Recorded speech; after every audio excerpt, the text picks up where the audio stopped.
The account of the siege of Fort Texas is now continuing.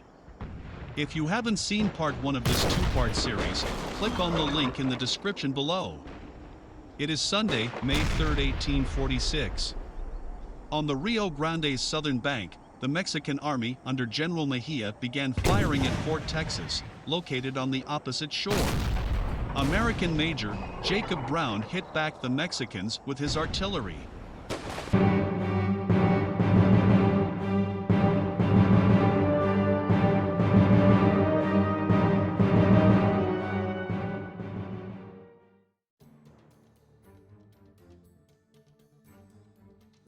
In the previous episode, we left the American troops firing back at the Mexican artillery positions and, at the same time, attempting to set Matamoros on fire. By targeting Matamoros, Major Brown hoped the Mexicans would stop firing at Fort Texas. However, the Mexicans continued firing from their new positions.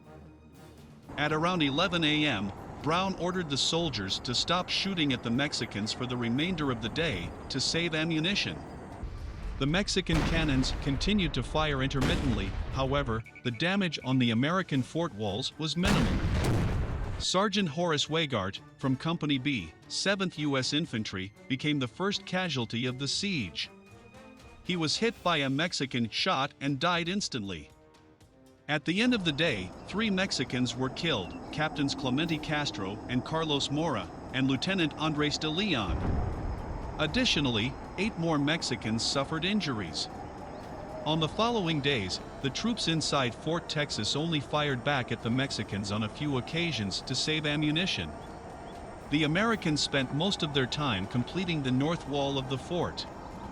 Brown also moved some of its artillery pieces near the road leading to the north wall, to repel any attempt by the Mexican forces to charge from that, still open area.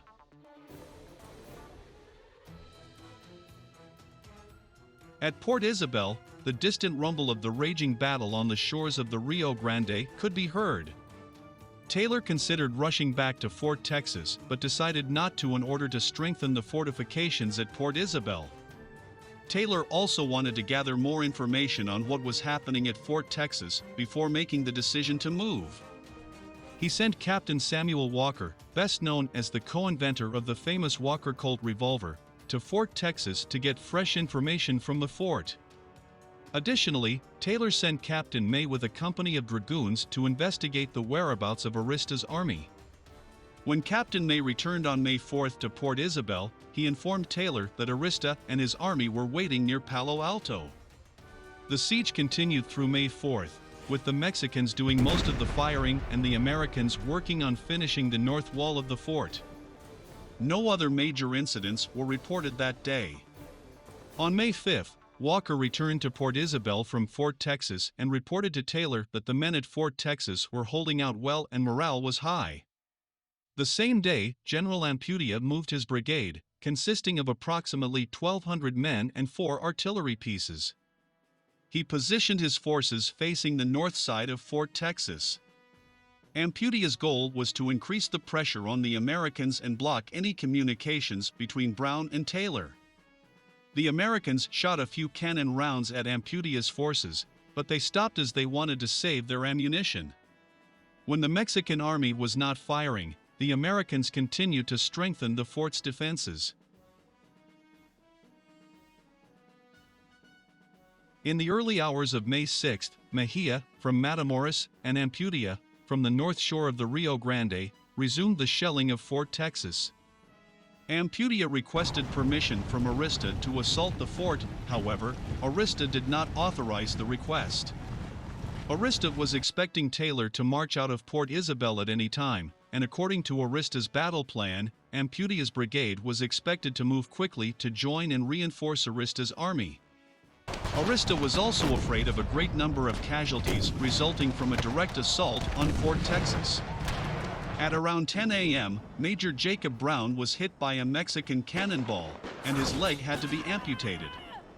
He survived the operation, but it was soon realized that he would not live much longer after gangrene set in. Captain Edgar S. Hawkins took command of the Fort Texas garrison when Major Brown was wounded. Later in the day, Mexican messengers, under a flag of truce, were sent to Fort Texas to deliver a letter from Arista explaining that the Mexican forces were strong enough to take the fort by assault, but he would rather avert bloodshed by offering the Americans the opportunity to surrender. Captain Hawkins, after consulting with the commanders of all the companies in the stronghold, rejected the offer. On May 7, at daybreak, Amputia's forces resumed shelling Fort Texas. This time the Americans expected an all-out assault on their positions, but the attack never materialized. The Mexican artillery fire continued sporadically throughout the day. General Amputia was now focused on getting his troops ready to march to Palo Alto to assist Arista in his efforts to block Taylor. Additional Mexican troops were positioned around Fort Texas to replace Amputia's. These troops were the Puebla Regiment and the Grenadier Company of Mexico. General Mejia would continue to put pressure on the Americans from Matamoros. That same day, May 7th, Taylor and his army of around 2,200 men departed from Port Isabel towards Fort Texas. With them were 200 wagons transporting supplies and ammunition. Around 8 a.m. on May 8th, Arista learned that Taylor was on the move, and he immediately sent orders to Amputia to march to Palo Alto. Amputia's movement signaled to the Americans inside Fort Texas that Taylor was coming to their rescue.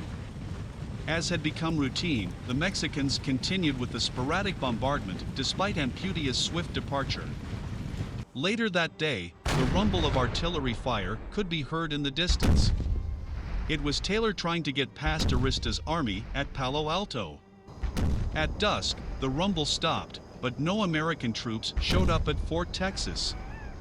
Unable to get reliable news from the outside world, Captain Edgar S. Hawkins and his troops wondered what had happened. May 9th brought another day of stressful waiting.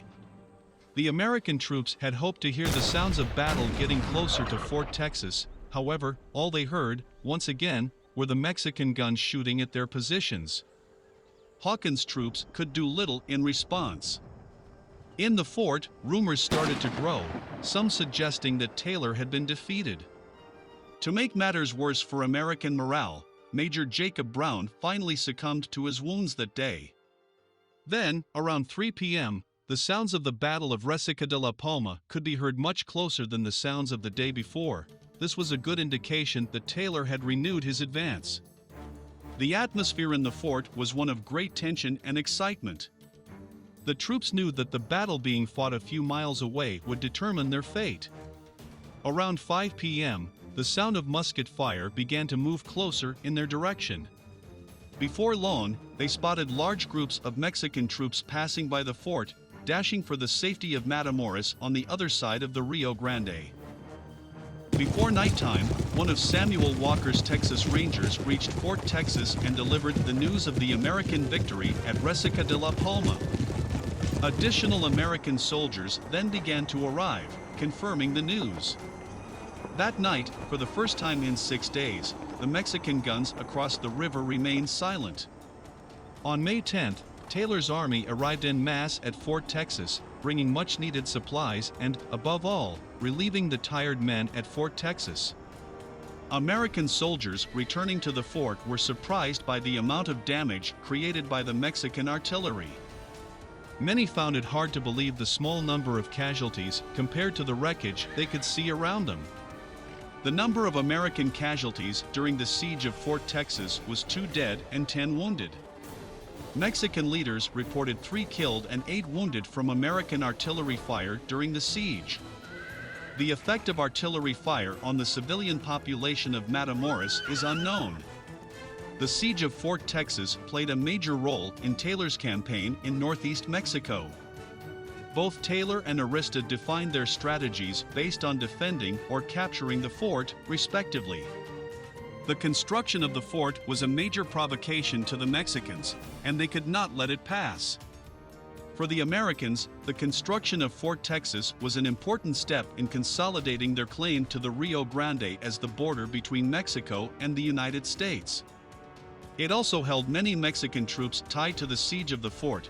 Those troops could not participate in the crucial battles of Palo Alto and Resaca de la Palma. On May 18, 1846, American troops crossed the Rio Grande and occupied Matamoros, ending the first phase of Taylor's campaign in northeast Mexico. General Arista, and what was left of the Army of the North, had left the city the day before. We hope you enjoyed this episode. If you did, click on the like button. To make sure you don't miss our future work, please subscribe to our channel and activate the notification bell. Please also check our channel, where you will find additional videos about the Mexican-American War. Thank you for your support. See you next time.